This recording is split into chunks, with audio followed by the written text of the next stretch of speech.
Hello, and welcome to Fareed's Take.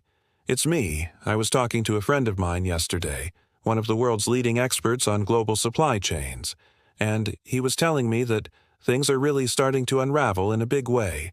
He described it to me as hurricane. No, not just hurricane. A perfect storm is coming in the global economy. So, let me share with you what he told me and why he believes this is the biggest story of our times. The problem is, we don't know how bad it's going to get.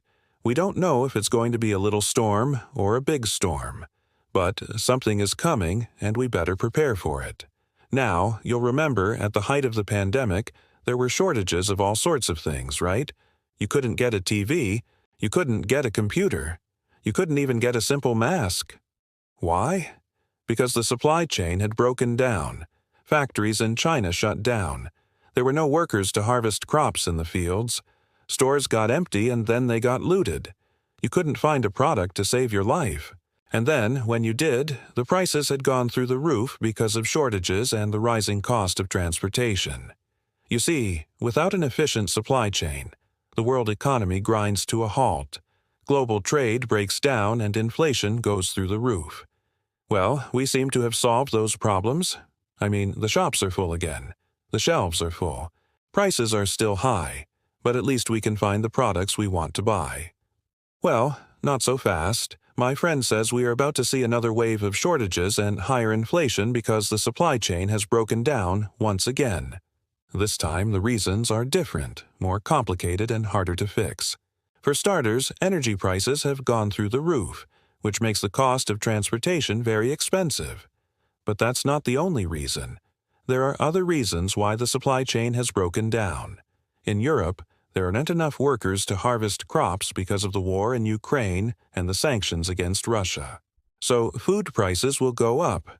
My friend gave me an example. Italy used to import a lot of sunflower oil from Russia. They could not get it this year, so the price of olive oil has gone up. In the United States, there aren't enough truckers to transport goods, so the cost of moving stuff around the country is going up.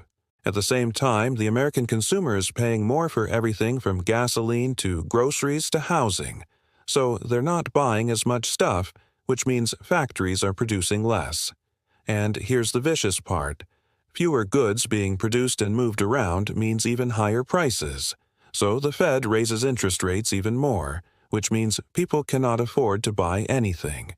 And that leads to even higher unemployment, which leads to even less production. And guess what? It becomes a self-fulfilling prophecy.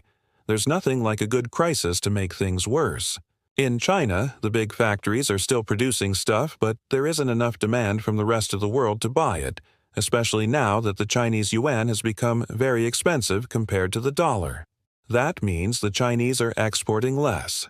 And when they export less, more factories will close down. And when more factories close down, more people lose their jobs. And when more people lose their jobs, they spend less, which means even more factories will close down and the cycle continues. It's not just the price of oil that has gone up. The price of everything has gone up, from the price of metals like copper and aluminum to the price of chemicals and plastics. That is why the cost of building a house or renovating an apartment has gone up so much. And that is why it's become so expensive to buy furniture. My friend says the worst is yet to come because manufacturing has moved from being a problem of supply to a problem of demand. When there's a problem of supply, prices go up. But when manufacturing moves from a problem of supply to a problem of demand, prices go up even more because demand is inelastic. People have to buy stuff even if the price keeps going up. But there's a limit to how much they can buy.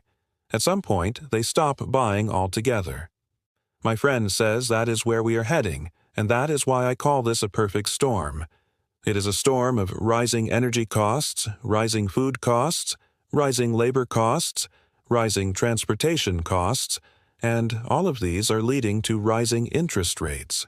And at the center of all of these is the war in Ukraine, which has led to a breakdown in global trade. So my advice to you is this: batten down the hatches because things are going to get very, very rough.